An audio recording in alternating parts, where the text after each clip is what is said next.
India ने nuclear warheads को increase कर लिया है, जंग की तरफ जाना चाह रहे होते हैं, तब ही आप ये दिफाई मुआहदे करते हैं, अपने न्यूक्लियर वॉरहेड्स को बढ़ाते हैं। तो इसकी क्या तफसीलात हैं? घटिया शैतान वहां पर बरसर इक़्तिदार है और डोमेस्टिक कंजम्पशन के लिए कारकर्दगी सिफर है, किया कुछ नहीं, पल्ले कख नहीं है। अपनी आवाम को बेवकूफ बनाना है, उल्लू बनाना है, पागल बनाना है, उसके लिए हर वक्त ऐसा माहौल बना के रखो। पाकिस्तान के साथ लड़ाई हो गई, करतूत देख ली हमने, औकात देख ली इनकी कि 4 घंटों में घुटनों पर थे, but military spending 9 times Pakistan से ज्यादा। एंड एडिशनली, और तुम्हारे 70-80 करोड़ लोगों के पास वॉशरूम जैसी बेसिक फैसिलिटी नहीं है। तुम्हारे 82% लोग वो दिन में 2 वक्त का खाना नहीं खा सकते। ये तुम्हारे यहाँ पॉवर्टी का हाल है।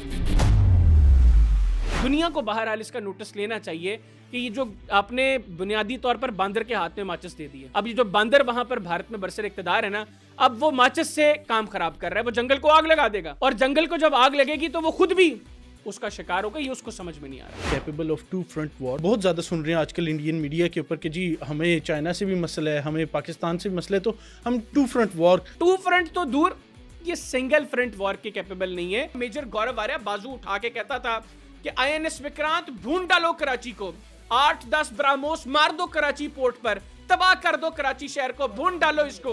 और भूना था हमने, तुम्हारी 26 मिलिट्री इंस्टॉलेशंस भुनी थी, तुम्हारी एयर बेसेस, एयरफील्ड्स, ब्राह्मोस की स्टोरेज साइट्स, तुम्हारे ब्रिगेड हेडक्वार्टर्स, तुम्हारे एमिनेशन डिपोज, 26 भुने थे, हमने भुने थे।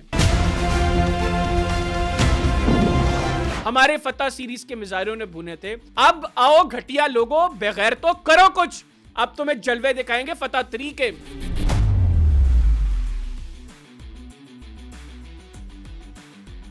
अस्सलाम वालेकुम नाजरीन, पब्लिक पॉडकास्ट में खुशामदीद कहते हैं। मैं आपका मेज़बान हसन ज़ेब। नाजरीन, आपने देखा कि हम दीगर जो पिछले पॉडकास्ट हुए उसमें बहुत सारी डिस्कशन हुई भारत के हवाले से और किस तरह से भारत पर जंगी जुनून एक मरतबा फिर से सवार है।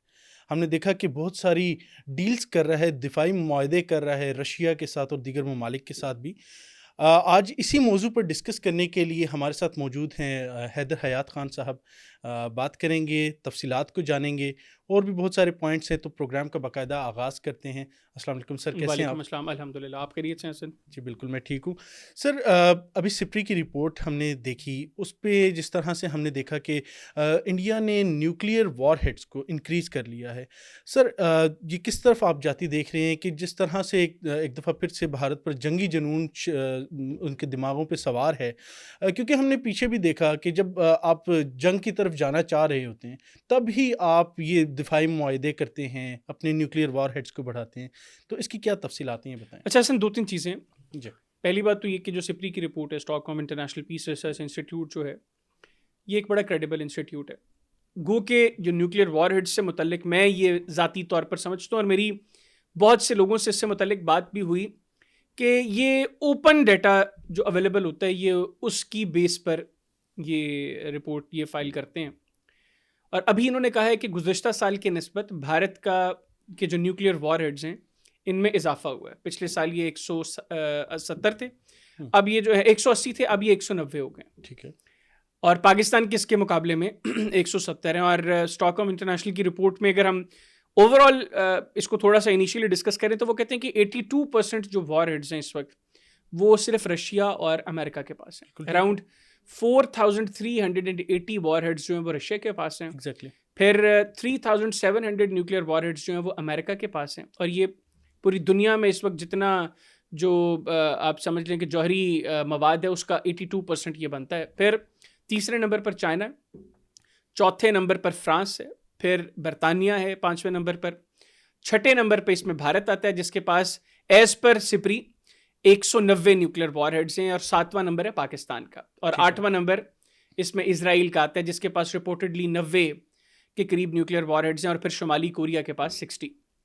तो ये ओपन डेटा, क्योंकि अब इजराइल ने तो कभी बताया नहीं ना, वो तो उन्होंने अनाउंस ही नहीं किया हुआ कि वो न्यूक्लियर पावर हैं, लेकिन वो है, दुनिया जानती है। तो ये एग्जैक्ट नंबर्स ना भी हों तो इसमें एक चीज क्लियर हो जाती है, अप्रोच, कि भारत बहुत एग्रेसिवली अपने न्यूक्लियर वॉरहेड्स जो है उसमें इजाफा कर रहा है। अब इसी रिपोर्ट के अंदर वो एक दो और बड़ी अहम चीजें कहते हैं। एक तो जो पोटेंशियल स्ट्रेटेजिक शिफ्ट है, इसको मैं आगे चल के डिस्कस करता हूं।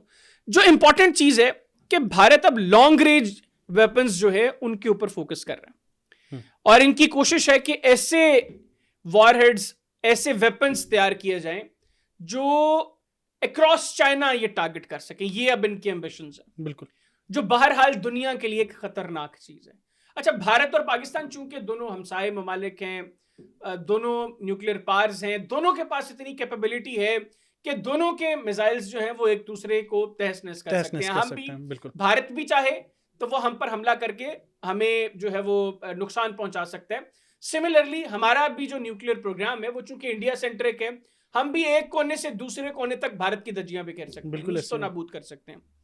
यहां पर अब वो जो पोटेंशियल स्ट्रेटेजिक शिफ्ट है जो Stockholm International Peace Research Institute की रिपोर्ट में वो बताते हैं, वो ये है कि भारत पीस टाइम में, वो कहते हैं कि जो स्मॉल नंबर है न्यूक्लियर वॉरहेड्स का वो मिसाइल्स पर लगाकर रखेगा पीस टाइम में।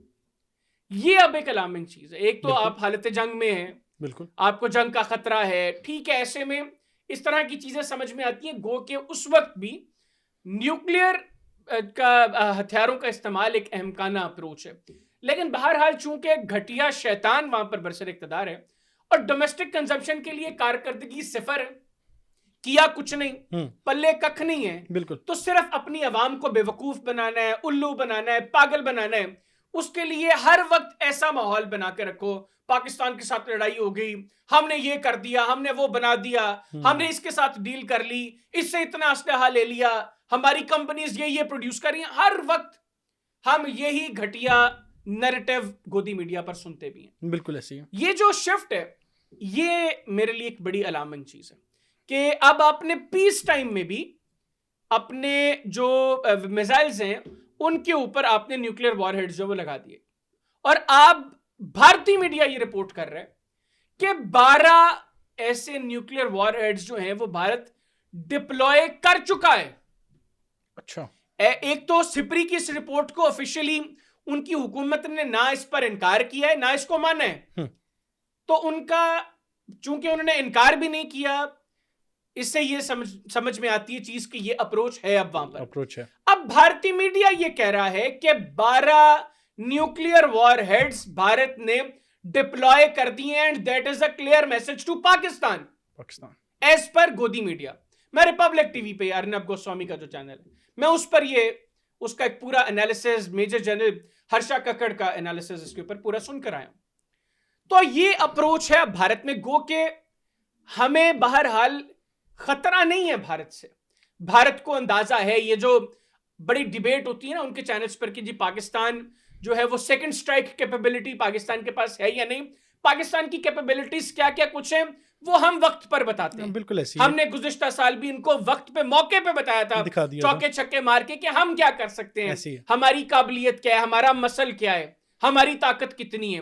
तो ये इसी जोन में ठीक है जी, नहीं है सेकंड स्ट्राइक कैपेबिलिटी तो रह ले इसके अंदर, लेकिन पाकिस्तानी बास्केट में जो कुछ है, पाकिस्तान की कैपेबिलिटीज क्या है वो अल्हम्दुलिल्लाह सारी दुनिया जानती है। एक और चीज, अब यही रिपोर्ट कहती है कि भारत की जो मिलिट्री स्पेंडिंग रही है गुज़िश्ता एक साल की, that is more than $92 billion. Huge number, 9 times more than Pakistan, 9 times. करतूत देख ली हमने, औकात देख ली इनकी कि 4 घंटों में घुटनों पर थे, but military spending 9 times Pakistan से ज्यादा। एंड एडिशनली हमें तो कहती है ना जी कि आपने चाइना से ले लिया, आपने तुर्की से ले ली ये चीज। और घटिया लोगों, ये स्टॉकहोम पीस रिसर्च इंस्टीट्यूट जो है ये कह रहा है कि भारत दुनिया का दूसरा largest major importer of arms है, दुनिया का दूसरा बड़ा, और 40% ये असलहा इस रिपोर्ट के मुताबिक रूस से खरीद रहा है, अराउंड 30%, एग्जैक्टली 29% फ्रांस से, जिसमें चूंकि इनकी रफाल डील भी है, वो उसकी वजह से इनका जो मेजर स्पेंडिंग है, मिलिट्री स्पेंडिंग, वो फ्रांस की तरफ है 29%, फिर दीगर ममालिक से भी जो असलहा खरीद रहे हैं। तो पाकिस्तान को कहना है कि जी हमने जी वो जो जंग लड़ी थी ना उसमें हमारा एडवर्सरी एक नहीं था, वो हमने बैक वक्त पाकिस्तान से भी जंग लड़ी, हमने उसमें चाइना से भी जंग लड़ी, तुर्की से भी। क्यों? क्योंकि पाकिस्तान ने चाइनीज जहाजों का इस्तेमाल किया, पाकिस्तान ने अपने JF-17 थंडर ब्लॉक 3 का इस्तेमाल किया, पाकिस्तान ने PL-15 का मिसाइल इस्तेमाल किया, फिर पाकिस्तान और तुर्की ने मिलकर जो कुछ ड्रोन्स बनाए हैं पाकिस्तान ने उनका भी इस्तेमाल किया। तो ये कहते हैं जी कि हमारा मुकाबला जो है ना वो सिर्फ पाकिस्तान से नहीं था, चूंकि पाकिस्तान ने चीनी और तुर्की असलहा भी इस्तेमाल किया था तो हम तुर्की और चीन से भी मुकाबला कर रहे थे। और घटिया लोगों, ऐसे तो फिर हमने रूस का भी मुकाबला किया, हमने इजरायलियों का तो डायरेक्ट मुकाबला किया, तुमने इजरायली ड्रोन्स मंगवाए और उनके ऑपरेटर भी वो इजरायली थे, इंडियंस नहीं थे। यहां पर तो J-10C हम उड़ा रहे थे, हमने लेके PL-15 से तुम लोगों को ठोका था, तुम्हारी 26 मिलिट्री इंस्टॉलेशंस हमारे फतह मिसाइलों ने बुनी थी। बिल्कुल। तो तुम्हारे तो इजरायली ड्रोन्स जो हमने 78 के 80 तबाह किए थे वो इजरायली खुद आके उड़ा रहे थे, तो तुम्हारी वजह से फेंटा हमने उनको भी लगाया। तो ये जो अप्रोच है ना ये भी बड़ी खतरनाक है। भारत एक गरीब मुल्क है, ये कहने की बातें हैं जी कि हम दुनिया की चौथी बड़ी अर्थव्यवस्था हैं और तुम्हारे 70-80 करोड़ लोगों के पास वॉशरूम जैसी बेसिक फैसिलिटी नहीं है। बिल्कुल। तुम्हारे 82% लोग वो दिन में 2 वक्त का खाना नहीं खा सकते।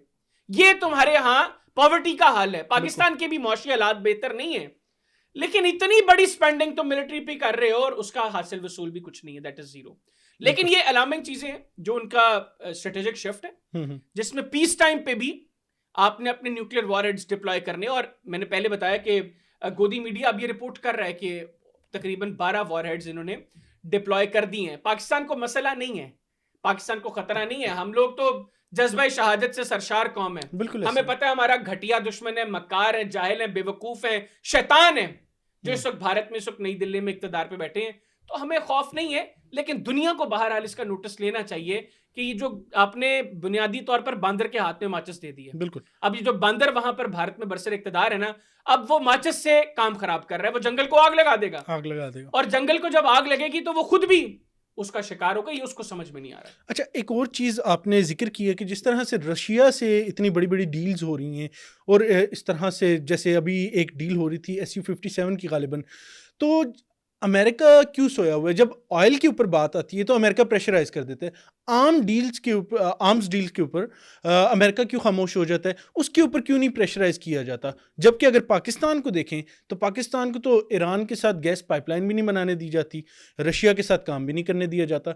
तो ये बताएं कि अमेरिका कहाँ पर स्टैंड करता है? अच्छा देखिए, यहाँ पर मैं समझता हूँ कि अब अप्रोच मुख्तलिफ हो चुकी है। पहली बात तो ये कि भारत सुखोई 57 लेना चाहता है रूस से, ठीक है, रूस भी देना चाहता है भारत को, लेकिन अमेरिका लेने नहीं दे रहा। अच्छा, इन्होंने 114 रफाल की डील क्यों की है? क्योंकि अमेरिका बहादुर ने कहा कि भाई बंदे के पुत्र बनो, अगर तुम लोगों ने वहां से सुखोई 57 लिया तो फिर हमसे लो F-35। अच्छा, लेकिन F-35 महंगा जहाज है, इनकी औकात से बाहर है और अमेरिका ने इनके साथ टेक्नोलॉजी ट्रांसफर नहीं करनी, इनको अपग्रेडेशन के लिए, अपनी चीजें इंटीग्रेट करने के लिए अमेरिका की जरूरत पड़ेगी, वो अमेरिका की मर्जी होती है। तो इन्होंने फिर फ्रांस के साथ 114 मजीद रफाल्स लिए। उसकी भी 2 रीजंस थी, एक तो ये कि सुखोई 57 अमेरिका ने लेने से मना कर दिया, दूसरा ये कि रफाल जो है वो पाकिस्तान ने तबाह किया, ग्लोबली उसका इमेज खराब हुआ, भारतीय सवाल पूछ रहे थे। तो उस वक्त मोदी के पॉलिटिकल नैरेटिव को सूट करता था कि चूंकि ऑपरेशन सिंदूर में रफाल ने बड़ा बेहतरीन काम किया है, इसलिए हम रफाल पर इन्हिसार करेंगे। लेकिन रफाल डील के ऊपर भी आज भारतीय सवाल कर रहे हैं कि भाई तुम 114 रफाल ले रहे हो, 40 अरब डॉलर्स की तुम्हारी डील है, वो तुम्हें सोर्स कोड्स नहीं दे रहे, वो टेक्नोलॉजी ट्रांसफर नहीं कर रहे, वो कह रहे हैं हम बेसिक चीजें देंगे। तुमने कहा जी कि तकरीबन कोई 92-94 रफाल जो है वो भारत में बनेंगे, कोई 22-24 जो है वो फ्रांस में बनेंगे। फ्रांस ने कहा सिर्फ उनकी बॉडी बनाओगे, वो जिस तरह न्यू खान की बस की बॉडी बनती है ना फैसलाबाद में, इंजन तो नहीं बनता। तो टेक्नोलॉजी उन्होंने कहा हमारी होगी, ठीक है, हम आके देंगे, हम आके सब कुछ करेंगे। कल को जहाज अपग्रेड करना है हम आके करेंगे, तुम्हारी इतनी औकात नहीं है।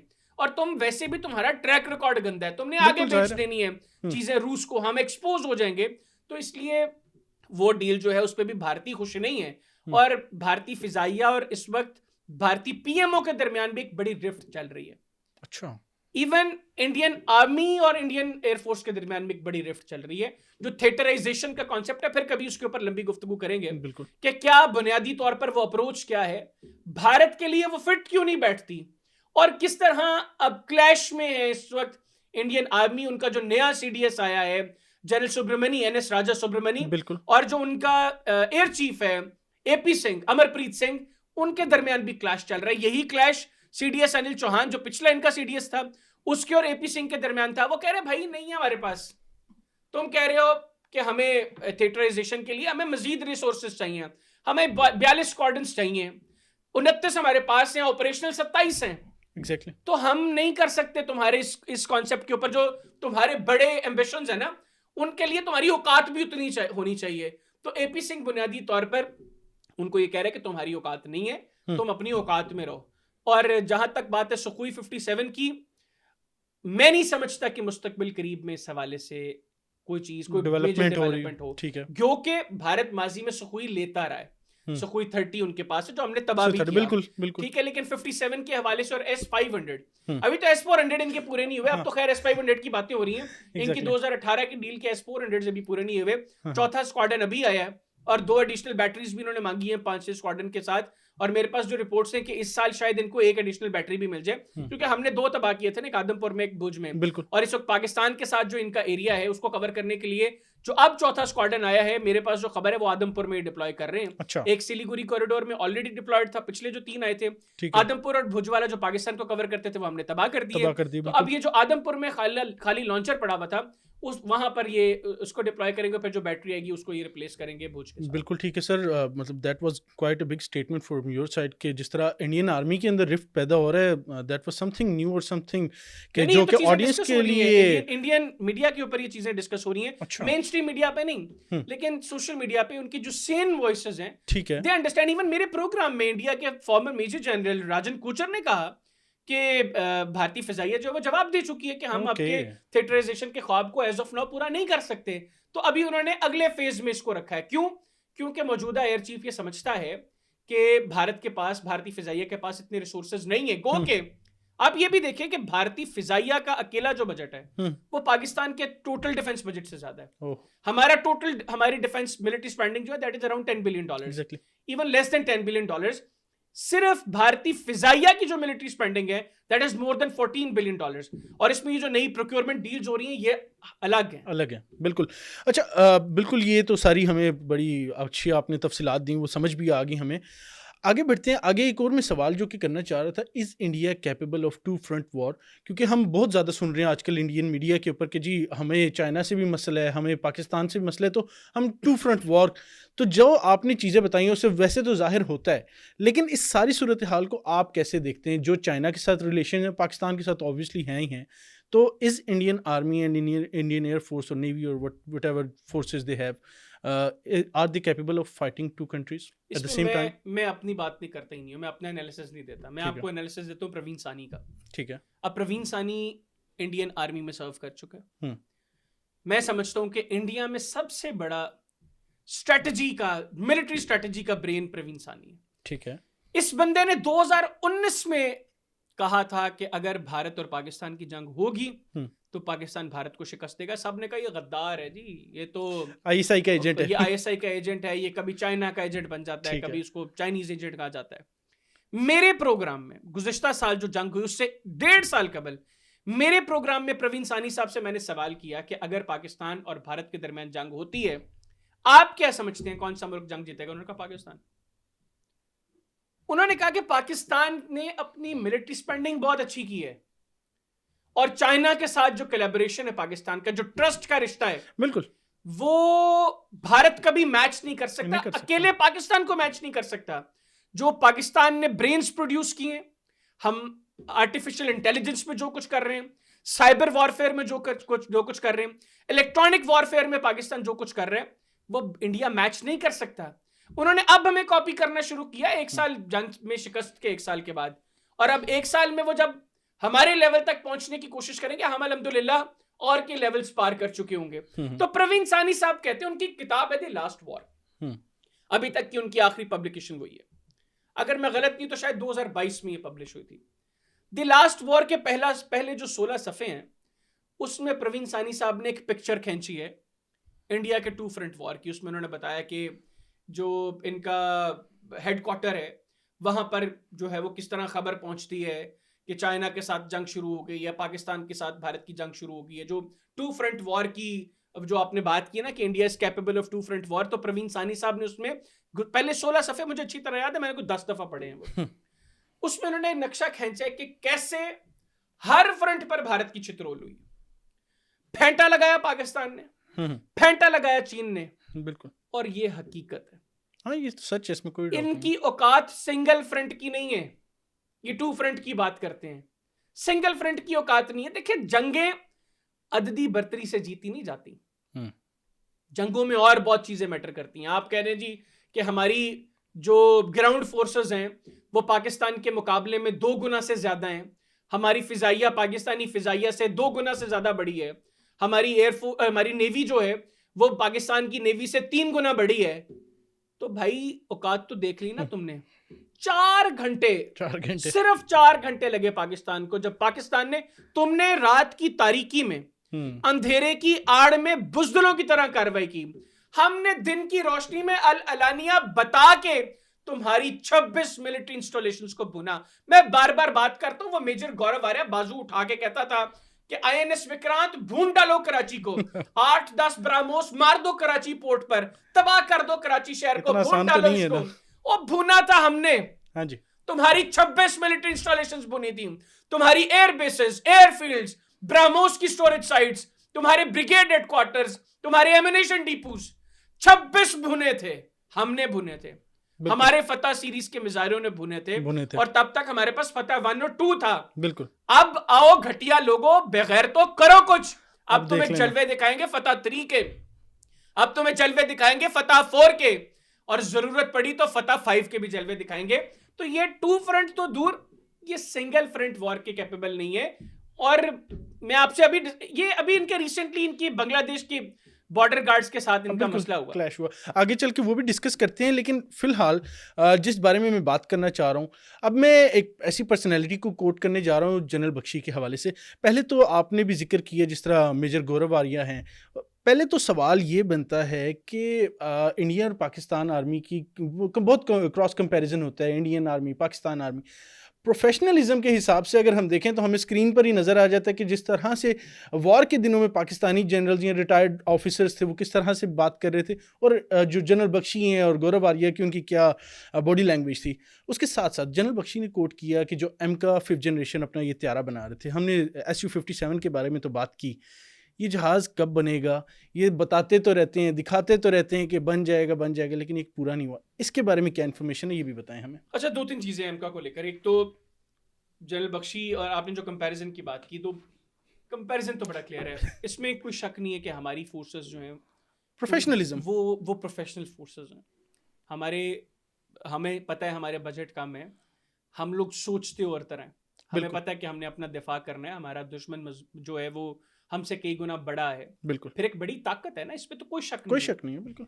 तो हम उस अप्रोच के साथ अपनी तैयारी करते हैं, और अल्हम्दुलिल्लाह अल्लाह ताला का बड़ा शुक्र है, मैं अल्लाह ताला से डर के कह रहा हूँ कि मौका मिला, हमने साबित किया। बिल्कुल।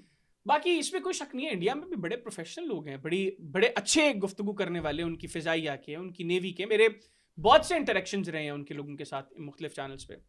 जहाँ तक बात है एमका की, देखिए एमका से पहले थोड़ा सा तेजस को डिस्कस करना जरूरी है। 1980s में, अगर मैं गलत नहीं तो शायद 85 में या 86 में, इन्होंने हैल को, हिंदुस्तान एरोनॉटिक्स लिमिटेड को तेजस का प्रोजेक्ट दिया। अब 85 से ये तेजस शुरू हुआ है, 2026 में हम आ गए, तकरीबन 40-41 साल।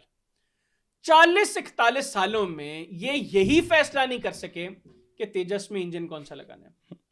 कभी एक इंजन लेके आते हैं, उसके साथ बॉडी फिट नहीं होती, उसके मुताबिक बॉडी को ये चेंज करते हैं तो इंजन फिट नहीं बैठता।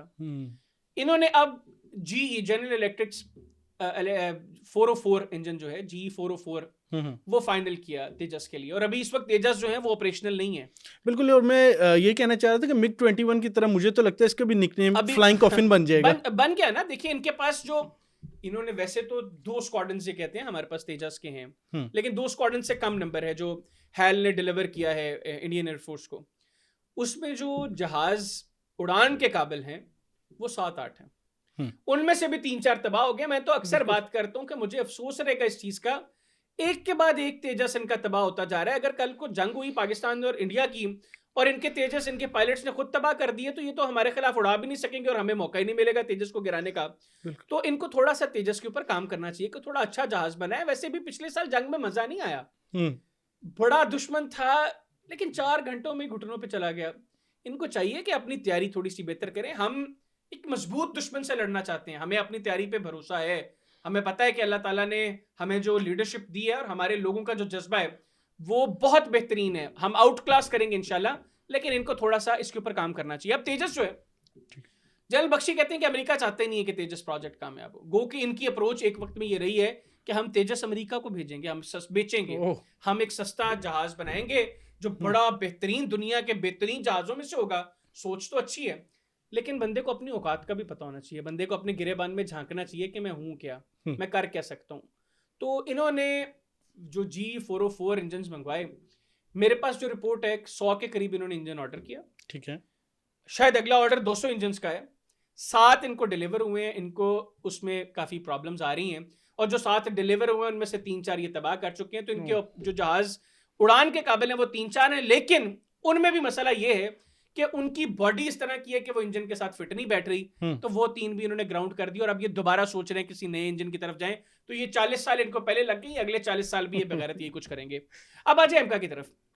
एमका के केस में इन्होंने हेल को ऑर्डर नहीं दिया, जो भारत की सरकारी कंपनी है हिंदुस्तान एरोनॉटिक्स लिमिटेड, उसको इन्होंने कहा ऑर्डर नहीं देना क्योंकि ये टाइमलाइंस मीट ही नहीं करते। और ये बात मैं नहीं कर रहा, Amarpreet Singh, air chief marshal Amarpreet Singh ने गुज़श्ता साल जनवरी में कहा था कि हम हेल को ऑर्डर करते हैं, हमारे ऑर्डर्स मीट ही नहीं हो रहे। और टाइमलाइंस का इतना फर्क है कि जो चीजें हमें आज मिलनी चाहिए वो हमें 40 साल बाद भी नहीं मिलती। बिल्कुल। तो एमका के केस में उन्होंने 3 कंपनीज को शॉर्टलिस्ट किया है, जिसको अच्छा। ये प्रोटोटाइप के लिए उन्होंने कहा है कि आप तीनों प्रोटोटाइप्स तैयार करें, उसके बाद हम फाइनल करेंगे कि हमने ऑर्डर किसको देना है। एक तो उसमें टाटा है, 2 कंसोर्शियम्स हैं, एक भारत फौज और एक लार्सन एंड टोब्रो। मेरे पास जो तलात हैं ये ऑर्डर देंगे लार्सन एंड टोब्रो को। उसकी रीजन ये कि भारत में हर फैसला जिसमें पैसे 4 बनाने का मौका मिले वो अडानीज और अंबानीज को मिलता है। बिल्कुल। और इसके ऊपर बड़ी चूंकि तनकीद होती है, तो इस मर्तबा इन्होंने डायरेक्टली अडानीज और अंबानीज को एंगेज नहीं किया। लार्सन एंड टोब्रो वो कंपनी है जो प्रोक्योरमेंट करती है अडानी ग्रुप के लिए। तो अब ये इनडायरेक्टली अडानी को ही बुनियादी तौर पर ये मिलेगा। अराउंड 15,000 करोड़ इंडियन रुपीस जो है, अराउंड ये तकरीबन $2 अरब बनते हैं, वो उन्होंने प्रोटोटाइप के लिए रखे हैं। अब जनरल बख्शी ये कहते हैं कि इसके लिए आपको G414 चाहिए, आपने 5th जनरेशन जहाज बनाना है। तेजस के केस में आपको G404 चाहिए था 404, यहां पे आपको GE414 चाहिए 414। और जब आपको 404 नहीं टाइम पे मिले तो आपको 414 कौन देगा? तो जनरल बख्शी के अल्फाज है, मैं अपनी बात नहीं कर रहा, वो कह रहे हैं कि अगर आप खुद भी इंजन मैन्युफैक्चरिंग की तरफ जाते हैं, प्रोडक्शन खुद आप करते हैं, तो उसके लिए आपको कम से कम 10 से 12 साल चाहिए, जिसमें आप इस तरह का इंजन बना सके जो 5th जनरेशन जहाज को उसकी बॉडी और सारे मामलात के साथ वो सही फिट बैठ सके। इसका मतलब है कि ये एमका जो है, इसके नाम पर गरीब भारतीयों के मजीद अरबों डॉलर, वो कहते हैं it's an other costly mistake. AMCA advanced medium combat aircraft as per general Bakshi is another costly mistake. तो ये इसके अंदर अभी मुस्तकबिल करीब में तो मुझे कम से कम ये कामयाब होते कुछ होता नजर नहीं आ रहा। और जनरल बख्शी के अल्फाज हैं, भाई मैं अपनी बात तो कर नहीं रहा, इंडियन है, कह दें उसको भी गद्दार है, पाकिस्तानी कह दें, जो उनका दिल करता है, लेकिन वो कह रहे हैं कि प्रैक्टिकल ग्राउंड्स पे अगले 10-12 साल तक एमका यानी एडवांस्ड मीडियम कॉम्बैट एयरक्राफ्ट का ख्वाब भारत का पूरा नहीं हो सकता।